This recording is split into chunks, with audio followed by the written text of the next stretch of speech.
फिजियोकेमिस्ट्री class में एक बार आपका फिर से वेलकम है। और आज की क्लास में हम आपसे बात करने वाले हैं कि ये जो इलेक्ट्रोलाइटिक कंडक्टर होते हैं उसमें कौन कौन से फैक्टर हैं जो किसी भी इलेक्ट्रोलाइटिक कंडक्टर की कंडक्टेंस को अफेक्ट करते हैं, मीन्स कम या ज्यादा कर सकते हैं। तो क्या क्या ऐसी चीजें हैं जो किसी भी इलेक्ट्रोलाइटिक कंडक्टर की कंडक्टिविटी को बढ़ा देंगे या फिर घटा देंगे, उसके बारे में आपसे हम बात करने वाले हैं। तो हम देख रहे हैं कि यहां पे हमारे सामने कोई इलेक्ट्रोलाइटिक सोल्यूशन है। तो इस इलेक्ट्रोलाइटिक सोल्यूशन में आप जानते हैं इलेक्ट्रोलाइटिक सोल्यूशन में आयन होते हैं, क्योंकि इलेक्ट्रोलाइट सोल्यूशन में अपने आयन में डिसोसिएट हो जाते हैं। तो NaCl का सोल्यूशन मान लिया इसमें भरा है और दोनों साइड को हमने दो टर्मिनल से ऐड कर दिया है। ये पॉजिटिव एंड से अटैच है और ये नेगेटिव एंड से अटैच है। और ये कुछ ऐसे हैं जैसे कि इलेक्ट्रोलाइटिक सेल होती है। और ये पॉजिटिव वाला हम बोल सकते हैं एनोड है और नेगेटिव वाले को हम कैथोड बोल सकते हैं, क्योंकि इलेक्ट्रोलाइटिक सेल की ही तरह है ये। तो NaCl एक्वस इसमें भरा गया है, तो इसमें आयन रहेंगे, Na plus ion, Cl minus ion. तो इसमें Na प्लस आयन है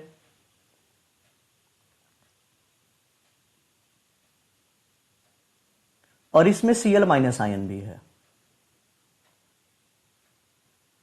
Cl माइनस आयन। अब एक चीज आप जानते हैं कि इसमें जैसे ही इलेक्ट्रिसिटी हम देंगे दोनों टर्मिनल के बीच में, तो क्या होगा, सोल्यूशन के जो पॉजिटिव आयन है वो नेगेटिव इलेक्ट्रोड की ओर मूव करेंगे। ये पॉजिटिव आयन नेगेटिव इलेक्ट्रोड की ओर मूव करेंगे और ये जो नेगेटिव आयन है ये क्या करेंगे, ये पॉजिटिव इलेक्ट्रोड की ओर मूव करेंगे। और जिसकी वजह से इस सोल्यूशन में आयन मूव करेंगे और आयन मूव करेंगे मींस इस सोल्यूशन में चार्ज मूव कर रहा है, चार्ज फ्लो हो रहा है। और चार्ज फ्लो होगा तो आप समझते हैं इलेक्ट्रिसिटी भी फ्लो होगी। लेकिन यहां पे जो इलेक्ट्रिसिटी फ्लो हो रही है आप जानते हैं वो इन फॉर्म्स ऑफ इलेक्ट्रॉन नहीं है, वो इन फॉर्म्स ऑफ फ्री आयन है, जो कि इलेक्ट्रोलाइटिक सोल्यूशन में होते भी हैं। तो अब हम जरा फैक्टर के बारे में बात करते हैं कि सबसे पहला कौन सा फैक्टर है जो किसी भी इलेक्ट्रोलाइटिक सोल्यूशन की कंडक्टिविटी को अफेक्ट करता है। तो सबसे पहला फैक्टर होता है नंबर ऑफ आयंस।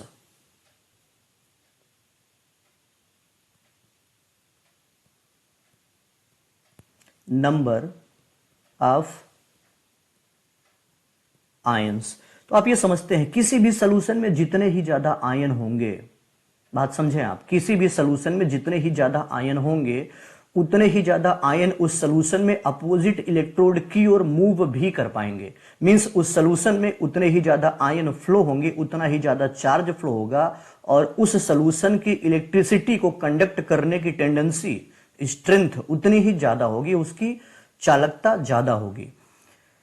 तो और एक चीज आप जानते हैं कि जो नॉन इलेक्ट्रोलाइट होते हैं, नॉन इलेक्ट्रोलाइट वाटर में डिजॉल्व करने पर अपने आयन में डिसोसिएट होते ही नहीं है। और यही वजह है कि जब नॉन इलेक्ट्रोलाइट सोल्यूशन में अपने आयन में डिसोसिएट नहीं होते हैं, आयन में नहीं टूटते हैं, तो जब आयन ही नहीं होंगे तो इलेक्ट्रिसिटी फ्लो करने पे आयन मूव नहीं करेंगे, क्योंकि आयन है ही नहीं। और जब आयन मूव नहीं करेंगे तो यही रीजन है कि नॉन इलेक्ट्रोलाइट का जो सोल्यूशन होता है वो इलेक्ट्रिसिटी को फ्लो नहीं कर सकता है। ऐसा केवल और केवल इलेक्ट्रोलाइटिक सोल्यूशन करते हैं। और क्यों करते हैं वो चीज भी आप समझ गए होंगे। तो नंबर ऑफ आयंस जो है वो सबसे पहली बात कि किसी भी इलेक्ट्रोलाइटिक सोल्यूशन की कंडक्टेंस को अफेक्ट करता है। नंबर ऑफ आयंस ज्यादा तो कंडक्टिविटी ज्यादा, नंबर ऑफ आयंस कम तो कंडक्टिविटी कम। तो अब वीक इलेक्ट्रोलाइट, स्ट्रांग इलेक्ट्रोलाइट भी आप जानते हैं। वीक इलेक्ट्रोलाइट में क्या होता है, वीक इलेक्ट्रोलाइट में नंबर ऑफ आयंस कम होते हैं।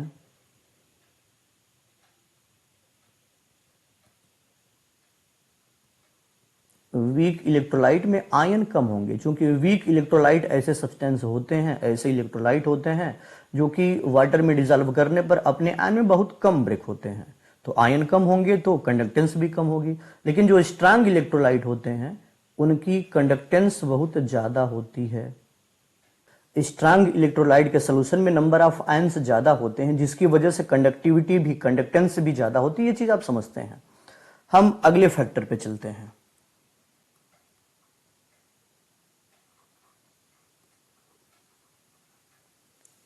टेम्परेचर।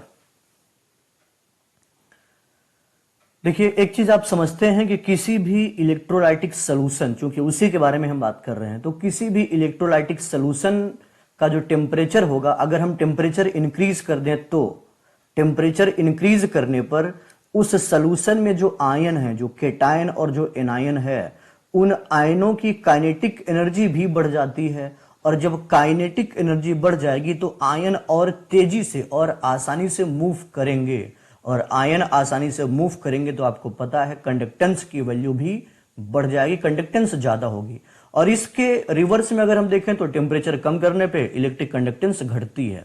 और आमतौर पे देखा यह गया है कि किसी भी इलेक्ट्रोलाइटिक सोल्यूशन का टेम्परेचर अगर हम 1 डिग्री सेल्सियस इंक्रीज कर दें, अगर हम टेम्परेचर 1 डिग्री सेल्सियस इंक्रीज कर देते हैं तो ये होता है कि उसकी जो इलेक्ट्रिक कंडक्टेंस होती है वो लगभग 2 से 3% इंक्रीज हो जाती है।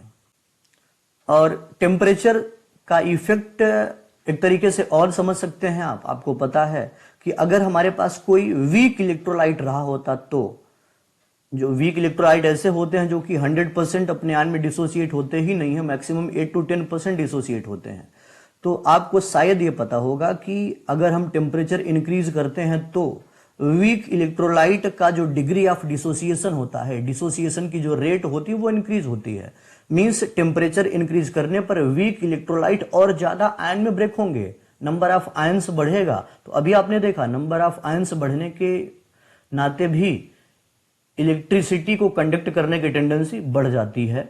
तो यह फैक्टर भी आप समझते रहेंगे। टेम्परेचर दो तरीके से अफेक्ट कर सकता है, एक तो काइनेटिक एनर्जी बढ़ती है उसकी वजह से बढ़ जाएगा कंडक्टेंस, और दूसरी चीज यह है कि टेम्परेचर बढ़ाने पर डिसोसिएशन भी बढ़ जाता है। डिसोसिएशन बढ़ने की वजह से और ज्यादा आयन होते हैं सोल्यूशन में, और ज्यादा आयन होंगे तो कंडक्टेंस भी बढ़ जाएगी। सोल्यूशन की विस्कासिटी, ये विस्कासिटी क्या होती है पहले यही जरा हम देख लेते हैं। विस्कासिटी को हम बोल सकते हैं विस्कासिटी, अच्छा विस्कासिटी लिक्विड की ही प्रॉपर्टी है, तो viscosity is the resistance of flow of liquids. तो कोई भी लिक्विड अपने फ्लो होने का जितना ही ज्यादा अपोज करता है, जितना ही ज्यादा विरोध करता है, हम बोलेंगे उस लिक्विड की विस्कासिटी उतनी ही ज्यादा है। मीन्स सिंपल मैनर में आप ये समझ लें कि जो लिक्विड जितनी ही आसानी से फ्लो होगा, बहेगा, मीन्स उसकी विस्कासिटी उतनी ही कम है, और जो जितनी ही मुश्किल से फ्लो होगा उसकी विस्कासिटी उतनी ही ज्यादा है। जैसे अगर हम आपसे बात करें ग्लिसरीन के बारे में, ग्लिसरीन, तो ग्लिसरीन आसानी से फ्लो होता नहीं है, मीन्स हम बोलेंगे ग्लिसरीन ज्यादा विस्कस है, ग्लिसरीन की विस्कासिटी ज्यादा है। लेकिन अगर हम सिमिलरली वाटर के बारे में बात करें तो आपको पता है वाटर ग्लिसरीन के कंपेयर में आसानी से फ्लो होता है, मीन्स वाटर की विस्कासिटी कम है। या अगर हमारे पास हनी रही होती, शहद रहा होता, तो हनी भी विस्कस होती है, आसानी से फ्लो होती नहीं है। इसका मतलब हनी की भी विस्कासिटी, चूंकि आसानी से फ्लो नहीं होगा, विस्कासिटी ज्यादा होगी। लेकिन अगर हम एल्कोहल के बारे में बात करते तो एल्कोहल्स की विस्कासिटी क्या होती है? कम होती है। क्यों? क्योंकि एल्कोहल आसानी से फ्लो हो जाते हैं। तो ये विस्कासिटी वाला मैटर आपने समझा होगा, विस्कासिटी क्या होती है। तो यहां से आप यह समझे किसी भी सोल्यूशन की विस्कासिटी जितनी ही ज्यादा होगी उसमें आयन, आप समझते होंगे विस्कासिटी जितनी ही ज्यादा होगी उसमें जो आयन है वो उतनी ही मुश्किल से फ्लो हो पाएंगे, अपोजिट चार्ज वाले इलेक्ट्रोड की ओर उतनी ही मुश्किल से पहुंच पाएंगे। तो विस्कासिटी ज्यादा होने पर सोल्यूशन जितना ही थिक होगा, जितना ही विस्कस होगा, उसकी कंडक्टेंस उतनी ही कम होती है। सोल्यूशन जितना ही डाइल्यूट होगा, जितना ही पतला होगा, उसमें आयन उतने ही आसानी से फ्लो हो सकते हैं, तो उसकी कंडक्टेंस की वैल्यू फिर ज्यादा रहेगी।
तो आपने समझा होगा low viscosity means higher conductance, और हायर विस्कोसिटी होगी तो लोअर कंडक्टेंस होगा, कंडक्टेंस कम होगी। और हम यहां से बोल सकते हैं ना कि कंडक्टेंस और विस्कोसिटी एक दूसरे के इनवर्स हैं, तो conductance inversely proportional to viscosity.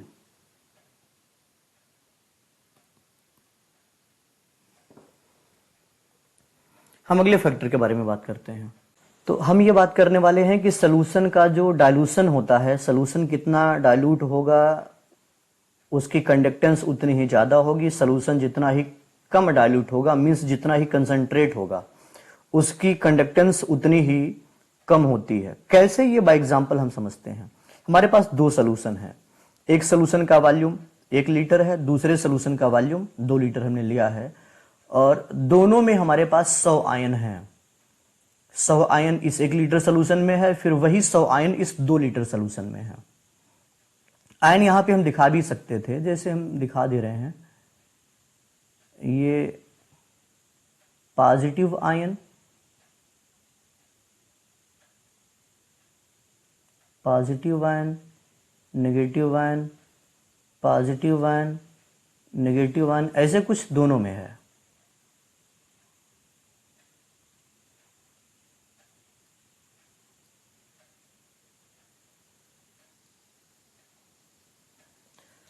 तो आप ये समझते होंगे कि अगर नंबर ऑफ आयन्स दोनों में सेम है तो जिसमें भी वॉल्यूम ज्यादा होगा उसमें आयनिक क्राउड कम होगा। इस बात पर फोकस करें आप, हम आपसे बात कर रहे हैं आयनिक क्राउड के बारे में। 1 लीटर के सोल्यूशन में क्या होगा, नंबर ऑफ आयन्स तो दोनों में सेम है।